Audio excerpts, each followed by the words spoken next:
Assalamualaikum warahmatullahi wabarakatuh. Selamat pagi siswa-siswi peserta PLS SMA Negeri 1 Tenjolaya tahun pelajaran 2021-2022. Kembali lagi dengan Miss Chae di podcast PLS ini dengan tema membangun karakter dan potensi diri melalui PLS di masa pandemi. Sekarang Miss sudah bersama dengan Pak Aan Anhar SPD selaku guru geografi, juga sekaligus wakil Kepala Sekolah Urusan Kurikulum. Pak An di sini akan menyampaikan materi tentang pengenalan kurikulum. Selamat pagi Pak An. Selamat pagi, Miss. Gimana kabarnya Pak? Alhamdulillah, sehat luar biasa. Allahu Akbar. Allahu Akbar. Masih harus tetap menjalankan prokes ya Pak ya? Insya Allah, prokes harus tetap dilaksanakan. Nah, buat yang di rumah juga, siswa-siswi harus tetap menjalankan prokes. Nah, hari ini materi kita adalah pengenalan tentang kurikulum. Berhubung ini pengenalan, berarti sebelum kita diskusi lebih lanjut, Miss dan juga kalian di rumah pasti penasaran banget, sebenarnya kurikulum itu apa, kemudian meliputi apa saja. Nah, silakan kepada Bapak, kurikulum itu apa sih Pak sebenarnya? Iya, terima kasih Miss atas kesempatannya. Mungkin adik-adik semuanya sudah mendengar atau bahkan sering mendengar istilah kurikulum. Ya, kurikulum di sini merupakan seperangkat rencana ya untuk mencapai tujuan.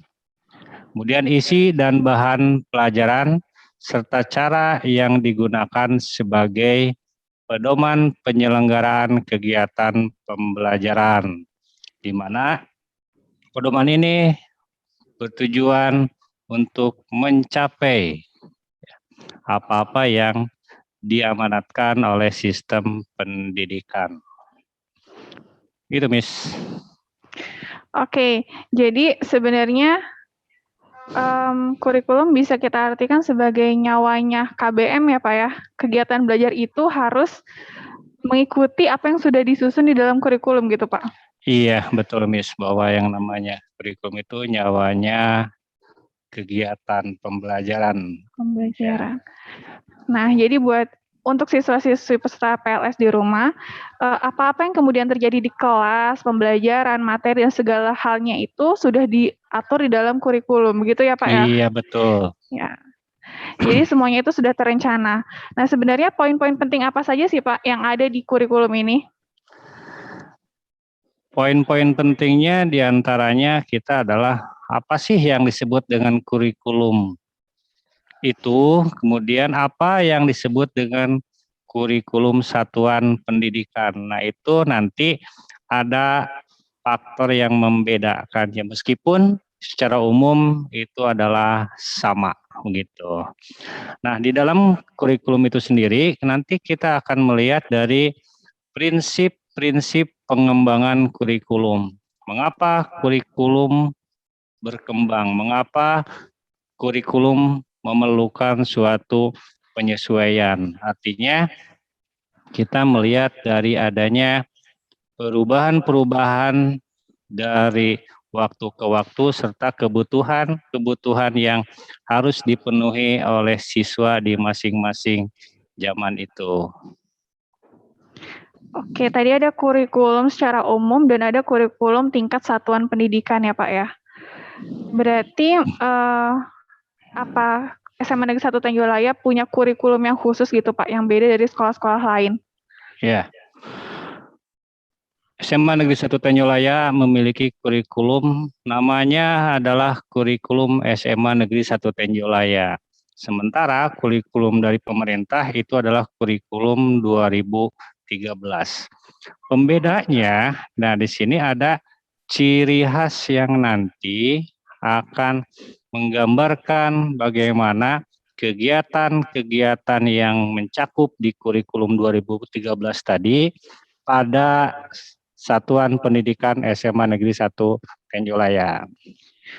Kalau gitu berarti kurikulum di setiap sekolah, misalnya SMA Negeri 1 Tenjolaya, SMA Negeri 1 Dramaga, atau Ciampea, bisa ada ciri-ciri khusus atau perbedaan gitu ya Pak ya, yang jadi ciri khas? Nah jelas itu yang menjadikan sekolah satu dengan yang lainnya berbeda adalah ditandai dari kurikulum satuan pendidikannya.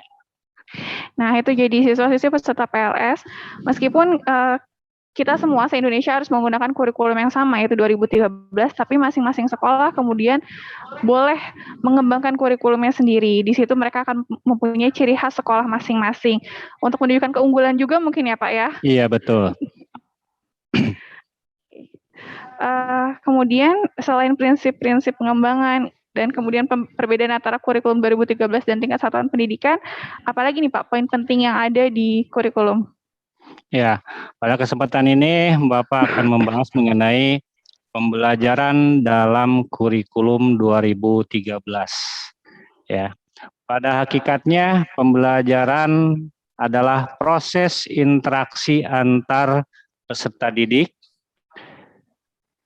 antara peserta didik dengan tenaga pendidik dan sumber belajar pada suatu lingkungan belajar, sehingga terjadi perubahan perilaku ke arah yang lebih baik.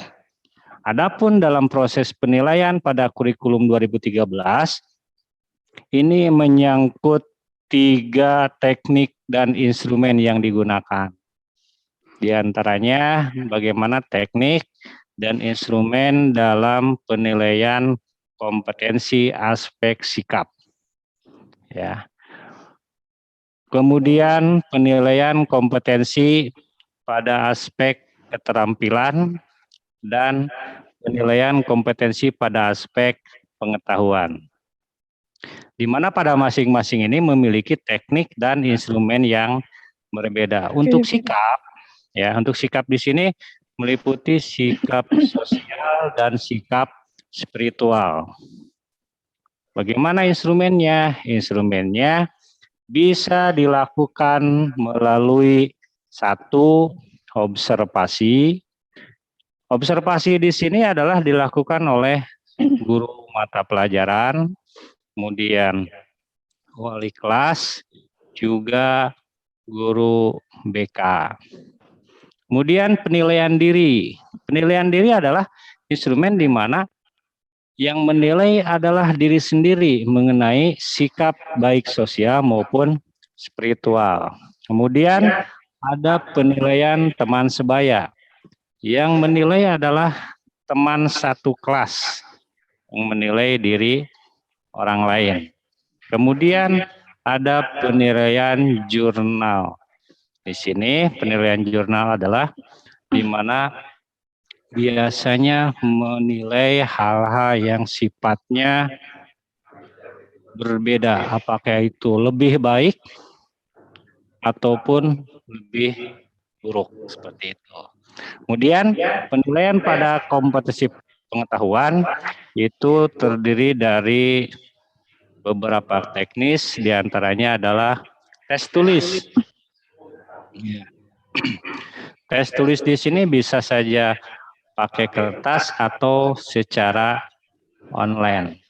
Kemudian ada observasi terhadap diskusi, tanya jawab dan percakapan, serta penugasan.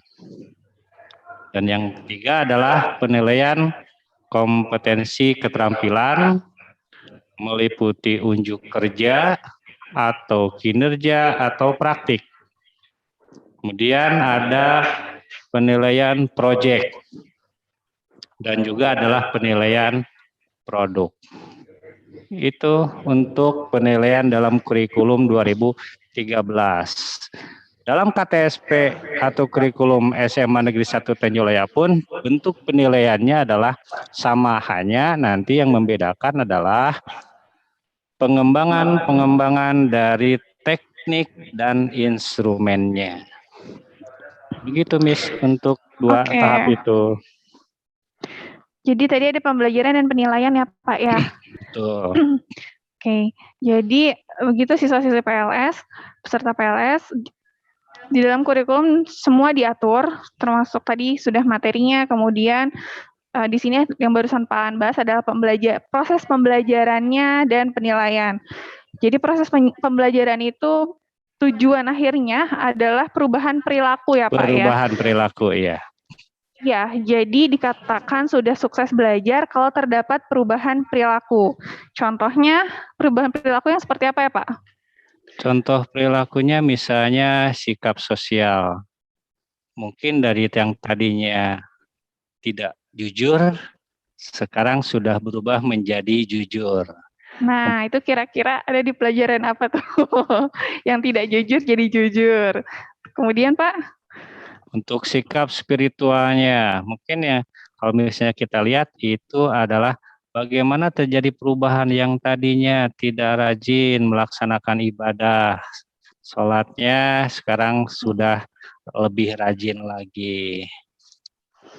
Kalau dari pengetahuannya mungkin bisa dari yang nggak tahu jadi tahu gitu ya, Pak, Nah, sesimpel kalau itu. pengetahuan simpel saja dari yang tadinya tidak tahu Tidak menjadi tahu jadi tahu, tahu. yang tadinya tidak paham menjadi paham.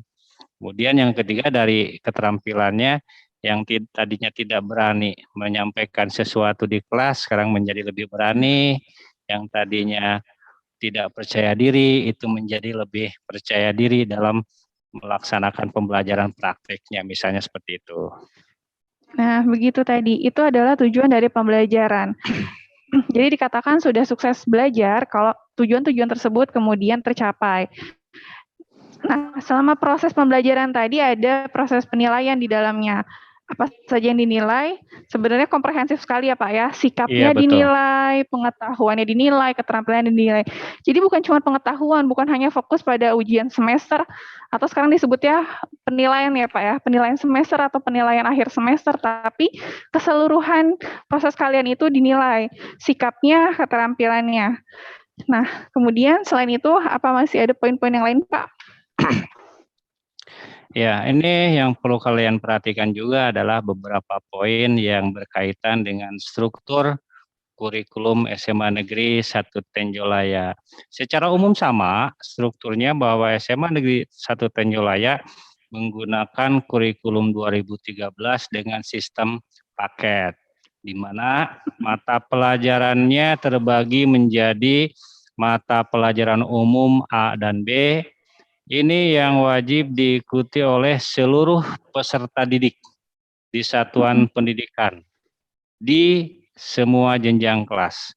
Kemudian ada mata pelajaran kelompok C atau peminatan yang diikuti oleh peserta didik sesuai dengan pilihan mereka pada semua jenjang. Misalnya peminatan MIPA itu wajib mengikuti beberapa mapel di peminatan tersebut. Demikian juga dengan peminatan IPS, wajib mengikuti beberapa mapel di peminatan IPS. Dan juga ditambah di sini ada yang disebut dengan kelompok lintas minat yang nanti pada masing-masing jenjang memiliki perbedaan dari mata pelajaran lintas minat. Kemudian pada kelompok MIPA itu nanti akan mendapatkan mata pelajaran lintas minat baik dari kelompok IPS maupun dari kelompok bahasa. Sementara untuk peminatan IPS itu nanti akan mendapatkan pilihan mata pelajaran lintas minat dari kelompok MIPA dan kelompok bahasa. Ya, itu Miss. Iya, mungkin di sini masih banyak anak-anak yang bingung gitu Pak. Kan kalau waktu SMP IPA itu kan IPA umum gitu ya Pak, IPS juga kemudian IPS umum. Nah, sementara sekarang di SMA IPA itu terbagi menjadi biologi, fisika, kemudian kimia, sementara IPS ada sosiologi, ekonomi, geografi secara terpisah. Nah, ditambah dengan sebutannya itu mapel peminatan dan lintas minat. Jadi apa bedanya gitu Iya. Pak? Peminatan dengan lintas minat gitu. Iya. Untuk peminatan ini MIPA itu ada 4 mata pelajaran, di mana ada yang pertama adalah matematika minat. Ini berbeda dengan matematika umum. Ya. Kemudian ada mata pelajaran fisika, biologi, dan kimia. Nah, itu adalah mata pelajaran yang wajib diikuti oleh siswa-siswi yang memilih peminatan MIPA. Nah, bagaimana dengan lintas minatnya? Lintas minatnya, siswa-siswi yang masuk di peminatan MIPA nanti akan diberikan mata pelajaran peminatan IPS. Misal, di peminatan IPS itu ada 4 mata pelajaran. Yang pertama adalah sejarah minat. Kemudian ada sosiologi, geografi, dan ekonomi. Anak-anak peminatan MIPA akan diberikan mata pelajaran di luar peminatannya. Misalnya mengambil sosiologi ataupun ekonomi ataupun geografi. Dan juga bisa mengambil dari mata pelajaran peminatan bahasa, misalnya bahasa dan sastra Inggris. Ya. Sebaliknya, bagi siswa-siswi yang peminatan IPS itu bisa mengambil atau memilih dari mata pelajaran di peminatan MIPA dan bahasa. Misalnya mengambil lintas minatnya biologi untuk di MIPA dan bahasa sastra Inggris untuk di program bahasanya. Demikian untuk pembeda dari peminatan dan lintas minat. Jadi nanti anak-anak nggak usah bingung kalau misalnya ada yang kemudian masuk kelas 10 peminatan MIPA ya Pak, kemudian menemukan 2 pelajaran matematika, yang satu matematika umum, yang satu matematika peminatan. Kenapa? Kalau yang mapel umum itu anak IPA dan anak IPS sama-sama belajar, tapi untuk yang MIPA peminatan khusus untuk anak IPA saja betul. gitu. Atau mungkin anak nanti yang masuk kelas 10 peminatan IPS, kok bingung sejarahnya ada 2, yang satu sejarah Indonesia, yang satu sejarah peminatan, karena yang sejarah Indonesia anak IPA juga belajar, tapi anak IPS khusus belajar sejarah peminatan sementara anak IPA tidak gitu. Itu bedanya mapel umum dan peminatan. Kemudian lintas minat, mungkin ada yang kaget, kok saya anak IPS tapi belajarnya biologi gitu ya Pak. Itu masuk ke lintas minat gitu. Oke, selanjutnya Pak, ini kita barusan sudah membahas tentang struktur kurikulum ya Pak ya. Poin selanjutnya ada yang masih terkait dengan kurikulum? Ya, ada beberapa poin yang sangat penting juga di sini adalah mengenai ketuntasan belajar, kriteria kenaikan kelas, dan kriteria kelulusan. Yang pertama kita bahas dulu adalah ketuntasan belajar. Nah, siswa di sini dianggap sudah mencapai ketuntasan belajar jika memperoleh nilai sikap. Nah, nilai sikap di sini minimal baik.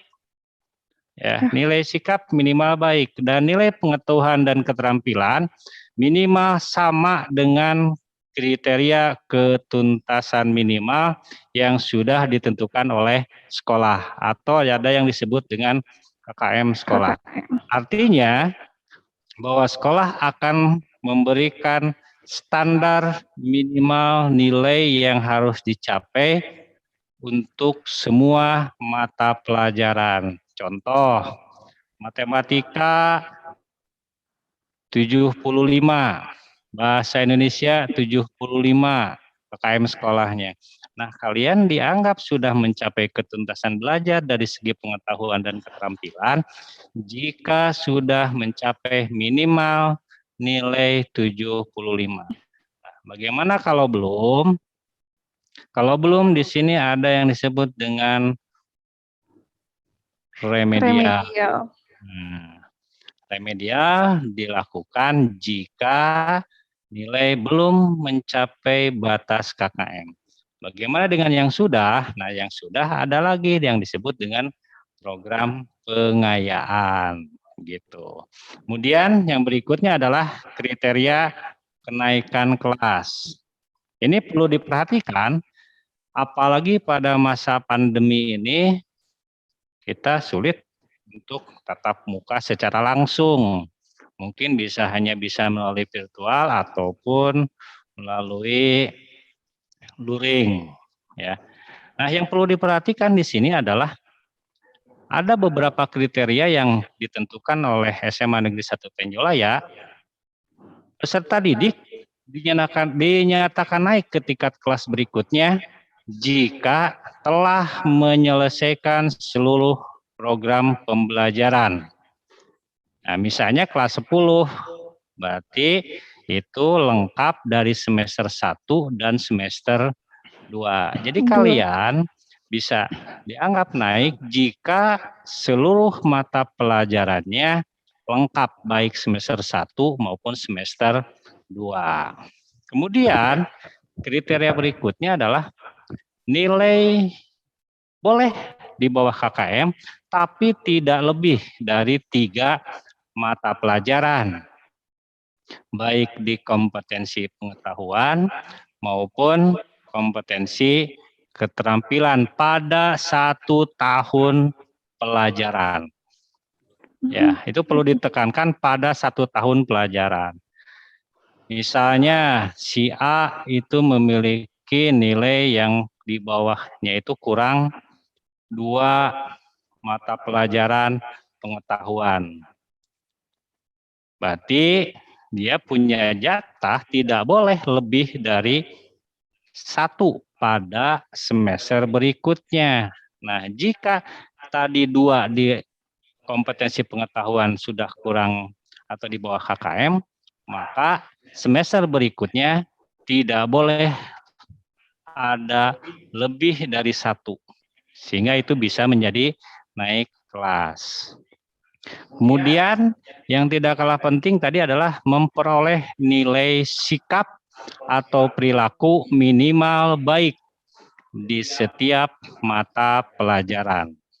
Nah, seandainya dari kalian ada yang mendapatkan nilainya C atau cukup, meskipun nilai pengetahuan dan keterampilannya di atas KKM, itu sudah tidak bisa naik kelas. Jadi mohon tolong diperhatikan mengenai sikap dan perilaku, baik sikap sosial maupun sikap spiritual. Dan yang tidak kalah penting lagi, ini adalah kehadiran. Ya, kehadiran siswa pada tatap muka, baik tatap muka secara virtual maupun tatap muka secara langsung. Ya. Ini 90% kriterianya. Jadi kalau misalnya 1 semester itu ada 100 hari, maka jatah misalnya tidak diperbolehkannya untuk tidak tatap muka itu hanya 10%-nya. 10% dari 100 hari itu adalah 10 hari yang tanpa keterangan. Ya, itu untuk kriteria kenaikan kelas, dan yang terakhir ini adalah kriteria kelulusan. Nah, mungkin kalian sekarang masih kelas 10, tapi tidak ada salahnya Bapak menyampaikan jika kalian nanti sudah sampai ke kelas 12, maka tolong perhatikan. Beberapa kriteria kelulusan sampai saat ini adalah menyelesaikan seluruh program pembelajaran, berarti dari semester 1, semester 2 di kelas 10, semester 3, semester 4 di kelas 11, dan semester 5. Ya, mungkin itu, yang lainnya nanti menyusul untuk kriteria kelulusannya. Oke, baik Pak. Tadi sebelum ketuntasan belajar dan kriteria kenaikan kelas, kita sudah bahas struktur kurikulum ya Pak, isi dari betul. Beberapa mata pelajaran yang akan kalian pelajari di kelas 10 ini. Nah, setelah belajar, kemudian tadi ada proses penilaian, ada yang disebut dengan ketuntasan belajar. Ketuntasan belajar itu dinilai semuanya ya, kan tadi di penilaian ada sikap, ada pengetahuan, kemudian ada keterampilan.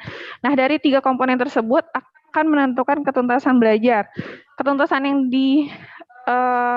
diharuskan yaitu memperoleh nilai sikap minimal B. Jadi sikap kalian itu benar-benar dinilai dan diperhatikan. Karena apa? Disebut tuntas ketika kalian minimal B. Kalau misalnya dapatnya C cukup baik, itu berarti belum tuntas ya Pak ya? Belum tuntas. Proses belajarnya gitu. Proses belajarnya dianggap belum tuntas. Kenapa? Kalian harus belajar sampai menjadi baik. Kemudian untuk pengetahuan dan keterampilan, nilainya minimal sama dengan KKM. Kalau belum harus remedial. Mungkin kalian juga sudah familiar dengan kegiatan remedial. Selanjutnya dari ketulusan belajar ini nanti akan menjadi salah satu syarat kriteria kenaikan kelas. Oke, kriteria tadi untuk kenaikan kelas adalah menyelesaikan seluruh program pembelajaran, dibuktikan dengan adanya nilai tersebut ya Pak ya, dari Iya, 3 betul. komponen, sikap, kemudian pengetahuan dan keterampilan. Ingat, Iya. sekali lagi, sikap itu ditekankan banget ya Pak ya. Iya.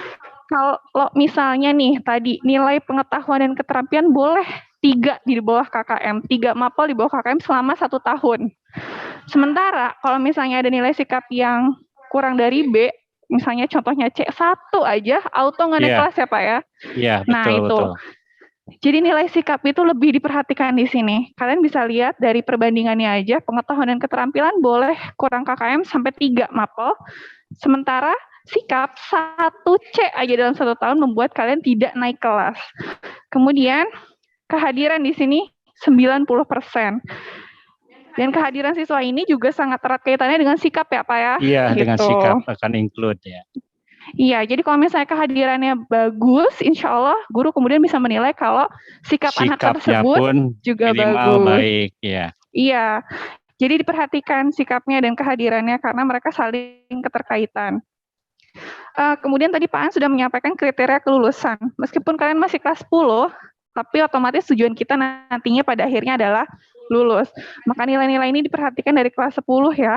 Kelas 10, kelas 11, sampai nanti akhirnya kemudian kalian lulus. Nah, itu tadi adalah beberapa poin-poin kurikulum. Terkhususnya adalah kurikulum SMA Negeri 1 Tenggolaya yang sudah disampaikan oleh Pak An. Sampai di sini Miss rasa cukup banyak informasi ya Pak ya, gitu. Untuk siswa-siswi baru tentang kurikulum, meliputi segala proses kegiatannya, kemudian penilaiannya, sampai kemudian kenaikan kelasnya juga sudah dijelaskan. Jadi kalau misalnya nanti ada pertanyaan atau ada hal-hal yang masih cukup membingungkan, bisa nanya lagi sama Pak An secara langsung. Iya, siap. Oke, saya rasa sudah cukup ya Pak ya informasi tentang perkenalan kurikulum ini sudah cukup sangat jelas sih sebenarnya. Nah, terima kasih untuk peserta PLS yang sudah menyaksikan materi kita hari ini dengan seksama. Semoga bisa dicerna, dipahami apa-apa yang sudah disampaikan oleh Pak An. Tetap patuhi prokes di rumah. Sampai ketemu nanti di pelajaran kita di kelas ya Pak ya. Iya, siap. Terima kasih. Mohon maaf kalau ada kata-kata yang salah. Billahi taufiq wal hidayah. Wassalamualaikum warahmatullahi wabarakatuh.